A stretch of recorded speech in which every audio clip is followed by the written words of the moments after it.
ఇప్పుడు మనకి ఉడికించిన పల్లీలతో చేసిన సాలెడ్ అయితే రెడీ అయిపోయిందండి. ఇలా రెడీ అయిన దీనిపైన ఇలా నిమ్మ చెక్కతో రసాన్ని తీసి ఇలా అంతా బాగా కలిసేటట్టు కలుపుకుని అంతా కలుపుకున్న ఈటిల్ని ఒక బౌల్స్‌లోకి తీసుకొని పిల్లలకి, పెద్దలకి అందించండి. చిన్న పిల్లల నుంచి గర్భిణీ స్త్రీలు, అలాగే పాలిచ్చే బాలింతలకి, ఇంకా జిమ్ చేసే వాళ్ళకి కూడా బరువు పెరగాలనుకునే వాళ్ళకి ఇవి బాగా ఉపయోగపడతాయి. అలాగే టేస్ట్ కూడా సూపర్ ఉంటుందండి. చేయడం కూడా చాలా ఈజీ. మరి నేను దీంట్లో ఏమేమి కలిపాననేది ఇప్పుడు మన వీడియోలో చూసేద్దాం, వచ్చేయండి.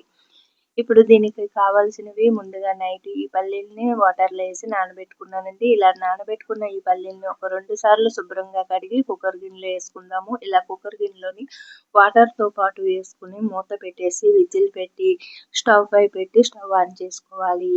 ఇక్కడ చూపిస్తున్న విధంగా ఒక 3 విజిల్స్ గాని, 4 విజిల్స్ గాని వచ్చేటంత వరకు పల్లీలని ఉంచేయాలి. 4 విజిల్స్ వచ్చిన తర్వాత స్టవ్ ఆపేసుకుని కుక్కర్‌ని పక్కకు దింపేసుకోవాలి. ఒక 5 నిమిషాల తర్వాత మనకి ఆవిరిపోయిన తర్వాత మూత తీసి చూస్తే పల్లీలు, ఉడికిన పల్లీలు ఇలాగా రెడీ అయినాయి. ఈ పల్లీలని మళ్ళీ ఒక్కసారి శుభ్రంగా కడిగి ఒక ప్లేట్‌లోకి అయితే తీసుకుందాము. వాటర్ లేకుండా. చూడండి ఇలా రెడీ అయిన ఈ పల్లీలని ఇప్పుడు దీంట్లోకి కావలసినవి చూసేద్దాము. ఒక ప్లేట్ తీసుకుని దాంట్లోకి ఒక పెద్ద సైజు ఉల్లిపాయ, కొద్దిగా కొత్తిమీరి, ఒక టమాటా ఇలాగా కట్ చేసుకోవాలి. ఒక క్యారెట్‌ని కూడా ఇలా తురుముకోవాలి. ఇలా ఉడికించిన పల్లీలు ఒక కప్పు. ఇవన్నీ కలుపుకోవడానికి ఇలాగా ఒక ఎడల్పాటి గిన్నెని తీసుకోవాలి. చూడండి ఇక్కడ చూపిస్తున్న విధంగా ముందుగా ఉడికించి తీసుకున్న ఈ పల్లీలని వేసుకోవాలి. ఇప్పుడు క్యారెట్ తురుముని కూడా వేసుకుందాము. అలాగే మీకు ఇష్టమైతే బీట్రూట్‌ని కూడా వేసుకోండి.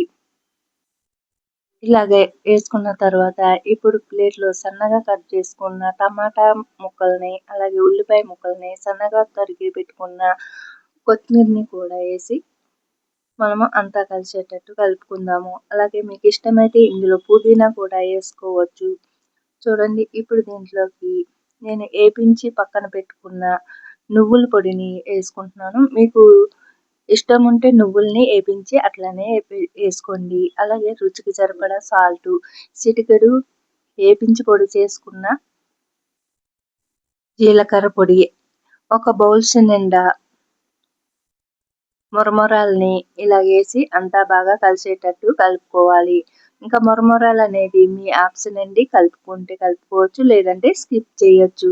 చూడండి మురమురాలు వేయగానే మనకి కలర్ఫుల్‌గా కనిపిస్తుంది కదా. ఇప్పుడు మనకి ఇలాగా అన్నీ కూడా మిక్సీ అయినాయి కదండి. ఇప్పుడు మనకి ఇవన్నీ కూడా రెడీ అయిపోయింది. ఉడికించిన పల్లీతో తయారు చేసుకున్న ఈ సాలెడ్ అయితే రెడీ అయిపోయింది. ఇప్పుడు దీనిపైన మనము ఇలాగా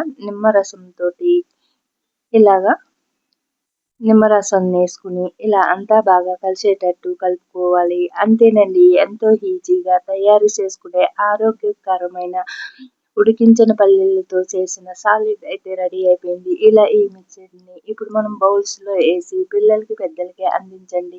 చిన్న పిల్లల కాడ్నుంచి అలాగే బాలింతల నుంచి పాలిచ్చే తల్లుల వరకు, అలాగే జిమ్‌కెళ్ళే వాళ్ళకి అందరికీ బాగా పనిచేస్తుంది. వీడియో నచ్చితే లైక్ చేసి, షేర్ చేసి మన ఛానల్‌ని సబ్స్క్రైబ్ చేసుకోండి.